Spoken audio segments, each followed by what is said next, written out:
राम, लक्ष्मण, भरत और शत्रुघ्न के जन्म की कथा। दशरथ अधेड़ उम्र तक पहुंच गए थे, लेकिन उनका वंश संभालने के लिए उनका पुत्र रूपी कोई वंशज नहीं था। उन्होंने पुत्र कामना के लिए अश्वमेध यज्ञ तथा पुत्र कामेष्टि यज्ञ कराने का विचार किया। उनके एक मंत्री सुमंत्र ने उन्हें सलाह दी कि वह ये यज्ञ अपने दामाद ऋष्यशृंग या साधारण की बोलचाल में श्रृंगी ऋषि से करवाएं। दशरथ के कुल गुरु ब्रह्मर्षि वशिष्ठ थे, वह उनके धर्म गुरु भी थे तथा धार्मिक मंत्री भी। उनके सारे धार्मिक अनुष्ठानों की अध्यक्षता करने का अधिकार केवल धर्म गुरु को ही था। अतः वशिष्ठ की आज्ञा लेकर दशरथ ने श्रृंगी ऋषि को यज्ञ की अध्यक्षता करने के लिए आमंत्रित किया।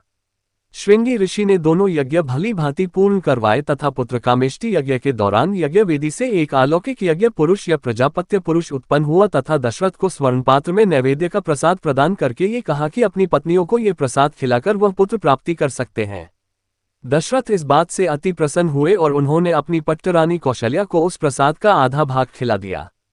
बचे हुए भाग का आधा भाग 1/4 दशरथ ने अपनी दूसरी रानी सुमित्रा को दिया। उसके बचे हुए भाग का आधा हिस्सा 1/8 उन्होंने कैकेयी को दिया।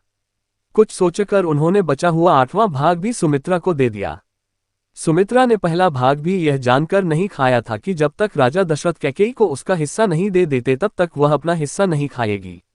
अब कैकेयी ने अपना हिस्सा पहले खा लिया और तत्पश्चात सुमित्रा ने अपना हिस्सा खाया।